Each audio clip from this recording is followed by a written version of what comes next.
ang pinakamalaking pagtitipon po sa darating na November 16, November 17, and November 18 ay sa Quirino Grandstand. Ito po ay pinamumunuan ng Iglesia ni Cristo. Pero mayroon din po mga delegation, ang pagkakaalam ni Ka Eric, na manggagaling po sa Kingdom of Jesus Christ, Jesus is Lord movement. So, kinumpirma dito mga kapatid na sanib puwersa ang grupo ng Iglesia ni Kristong Tatag ni Felix Manalo, ang grupo ng Jesus is Lord, at ang sikta din ni Pastor Apollo Kibuloy, yung self-proclaimed na appointed son of God na sa kasalukuyan ay nasa kulungan ngayon. Sa naturang rally na isasagawa sa Pizza 16, 17, 18. Kaya, ito ba'y rally o ito'y panawagan para pababain ang kasalukuyang presidente? Yan, ang tabayanan mga kapatid. So, may panawagan ang CBCP sa pamamagitan ng sa president na si Cardinal Ambo David. Huwag makisali umano sa sinumang nagbabalak na maghasik ng kaguluhan at destabilisasyon sa kasalukuyang administrasyon. No? Okay, panawagan yan. Samantalang panawagan naman ng INC na open ang rally daw. Open daw ang rally sa lahat pati sa mga Katoliko. Iyon ang panawagan ni yung INC na si Munting Kaalaman. Open daw sa lahat. Na magkakaroon po ng rally kasi ang INC, di ba, sa 16. Ngayon po, hindi naman wala naman sinasabi siguro ang INC na may sumama, no? Pero siguro open ito kasi niya for transparency, no? Kaya ito, maaaring sumama, sabi nila, ha, na INC, GIL, KOJC at ibang member ng Catholic Church at faith Muslim communities. Open. Pero, itong panawagan na magiging open sa GIL, sa KOGC, lalo na sa simbahang Katoliko o sa Muslim, hindi ba ito salungat sa aral ng INC na yung tagalabas, INC, labas sa INC, ay tinatawag nilang tagasanlibutan. Di ba ba, otos nila, huwag makipaghalubilo sa tagasanlibutan. Pero, ang Iglesia ni Cristo na Tatag ni Felix Manalo na magkakaroon daw ng tinatawag nilang peace rally. Ano itong peace rally? For accountability daw Nobyembre 16 at hanggang 18. Peace rally ba ito? Kaya may mga ugong-ugong na may nagbabalak daw umanong destabilisasyon sa kasalukuyang administrasyon. Pero sabi nila, wala naman kayong ebidensya na para destabilisasyon ito. Di ba, karamihan ang mga DDS kasi mula pa sa tinatawag na maisog rally, ang panawagan nila, Marcos resign. Sila naman ang bumuto ni Marcos sa tandem ni Vice President Sara Duterte. No?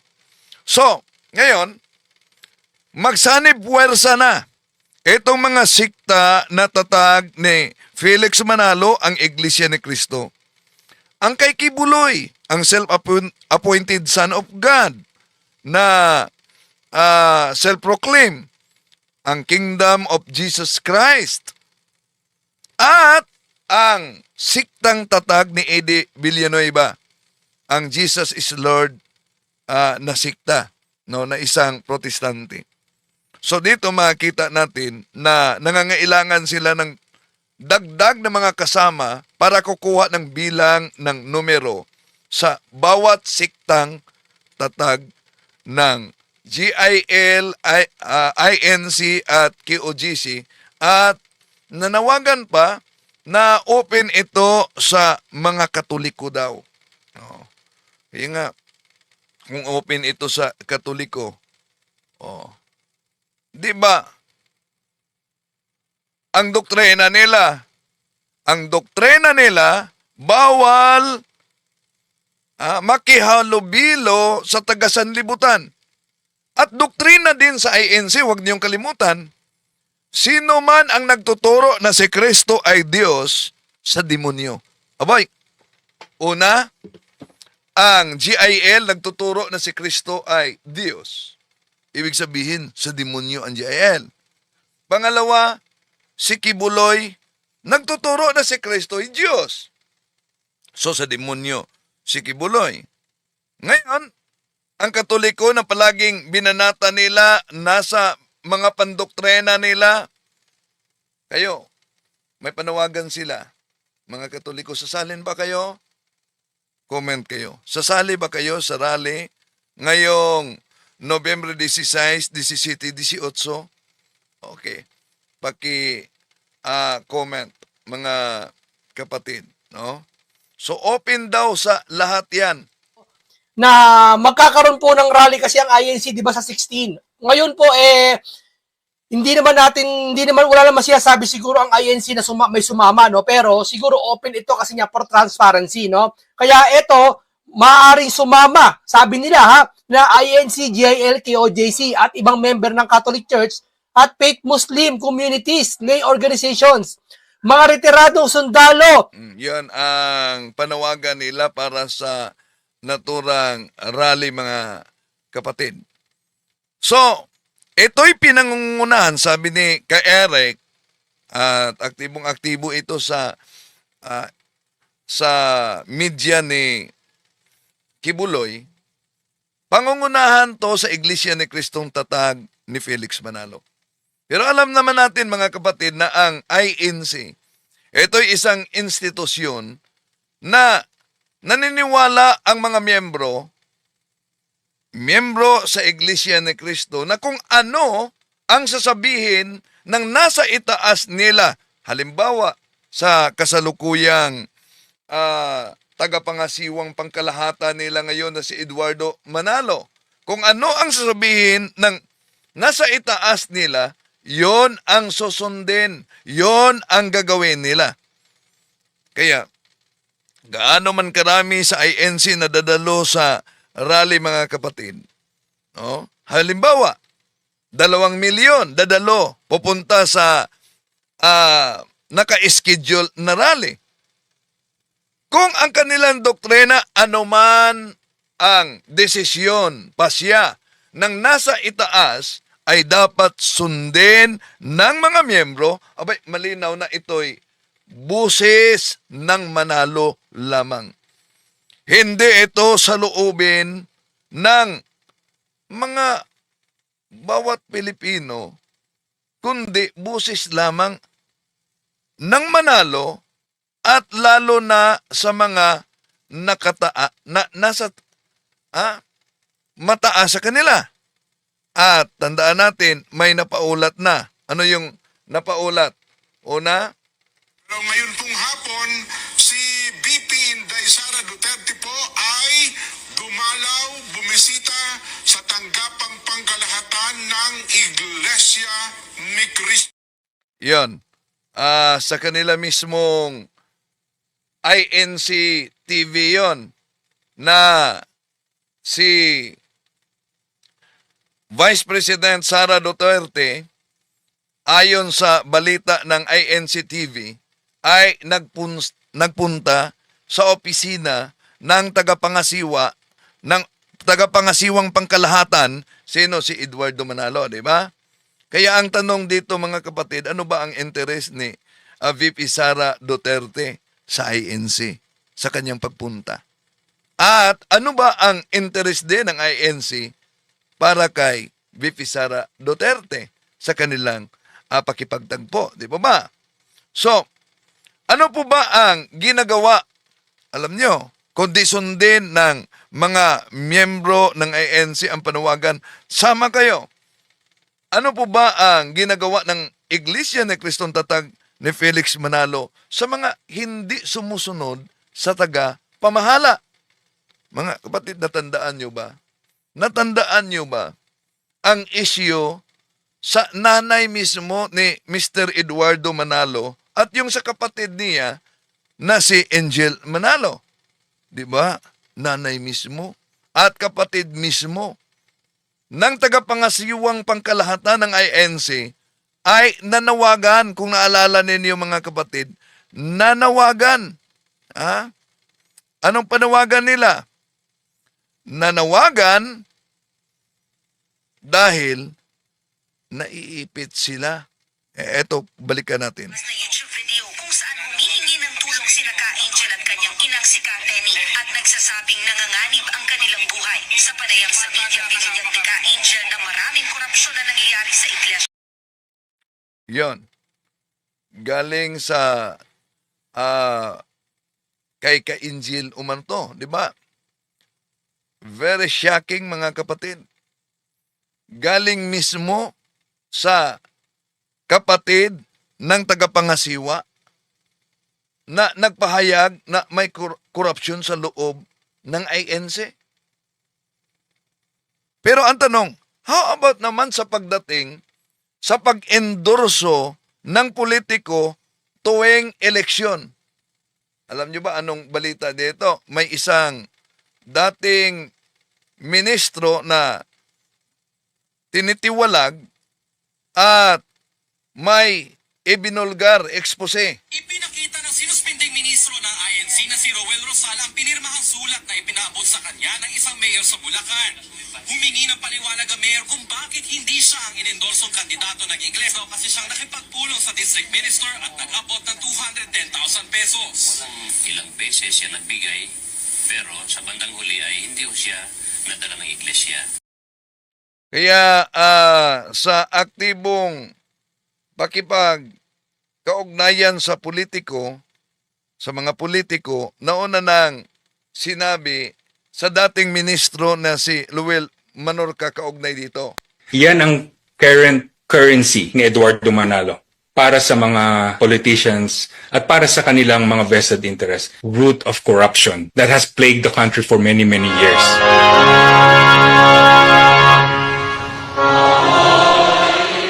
Because of the block voting of the church, it opened the door for unscrupulous people to exploit the unity of the unsuspecting church members. Parang these are all vested interests of the church in exchange for political endorsement. Meron din kapalit na political favors. More and more members of the Church of Christ are now opening their eyes and actually realizing this is no longer the same church as it used to be. It is no longer about God. It is now about vested interest, political influence, and greed and power and money. And I know that there are also politicians who are already fed up with this patronage system with the church and the government. It actually diminishes the ability of the country to have good governance.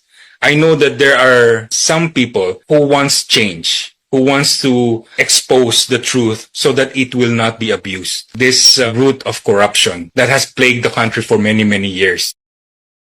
Okay, yon ay dating ministro ng INC at ninong niya si Eduardo Manalo sa kasal. No? Kaya siya mismo at sila na mga dating ministro ang naghayag batay sa kanila mismong experience, mga kapatid. At kaugnay dito, nauna ng bahagi lang, may panawagan si Cardinal David, ang CBCP President. Pakinggan natin. Hindi po tayo kumikilos dahil sa galit, kundi dahil sa pag-asa. Nananawagan po tayo ng pananagutan, pagtatanggol sa katotohanan at pagpapalakas ng ating demokrasya. Ang katiwalian ay hindi lang paglabas sa batas. Ito'y mabigat na kasalanang moral. Ninanakaw nito ang para sa mahihirap. Winawasak ang tiwala at pinahihina ang haligi ng ating bayan. Kaya naman kasama natin ang sambayanan sa panawagang panagutin ang sangkot sa paggamit at paglustay ng mga pondong pampubliko, ibalik ang ninakaw at wakasan ang sistemang pampulitika na ginagamit ang pera ng bayan para sa pansariling kapakanan at para gawing dependent at mahihina ang ating mga komunidad. Laging umaasa sa ayuda. Para naman sa mga nasasangkot at ngayon ay nabibigatan ng konsensya dahil sa hiya na hinaharap ng kanilang mga pamilya, nais kong ipaalala na may 3 hakbang ng tunay na pagbabago at pagbabalik loob. Una, pag-amin. At ito yung tapang na sabihin o aminin ang nagawang mga pagkukulang at pagkakasala. Ikalawa, pagsisisi. At ito yung taus-pusong pagsisisi sa mga pinsala na nagawa o perwisyong naidulot sa lipunan. Ikatlo, ang pagsasauli at pagtutuwid. Yung handang itama at isoli ang ninakaw para sa kabutihan ng ating bayan. Kapag mayroong pag-amin, pagsisisi at pagsasauli, ay mas madali hong lumago ang tunay na pagpapatawad at pagkakasundo. Pipiliin nating lagi ang mapayapang pamamaraan, ang pagsunod sa saligang batas, at ang aktibong pakikilahok sa demokratikong proseso. Tinatanggihan po natin ang anumang panawagan sa karahasan o mga panawagang labag sa batas na mga hakbang nasa pagkakaisa, pag-ibig sa kapwa, at katapatan sa katotohanan ang lakas ng ating bayan. Hinihikayat ko po kayo, mga laiko, na manguna sa makasaysayang misyon na ito. Nananawagan din po ako sa ating mga lingkod bayan at mga nasa uniforme na manatili naman tayong tapat sa ating konstitusyon at batas. Yan ang bahagi sa panawagan ni Cardinal David, no? Sa Caloocan, mga kapatid. So, yon, kinumpirma, sanib puwersa ang Iglesia ni Kristong kay Felix Manalo, ang Kingdom of Jesus Christ. Kung nagsanib puwersa sila, ibig po ba sabihin, sinasang-ayunan nila yung mga pangyayari na may kaugnayan kay Kibuloy? At sa GIL naman, may kasalukuyang hinaharap na kaso si Senador Joel Villanueva, at napaulat ngayon, may dagdag 3 senador daw ang sinampahan na ng kaso. ICC. Okay. So, yun lang muna mga kapatid ang live natin ngayon. So, may sanib puwersa, may panawagan, at nanawagan na sila na yung mga kaanib sa INC, sa Munting Kaalaman, open daw sa mga Katoliko. So, kayo po ba'y sasali? Comment kayo. Maraming salamat. Hanggang sa susunod.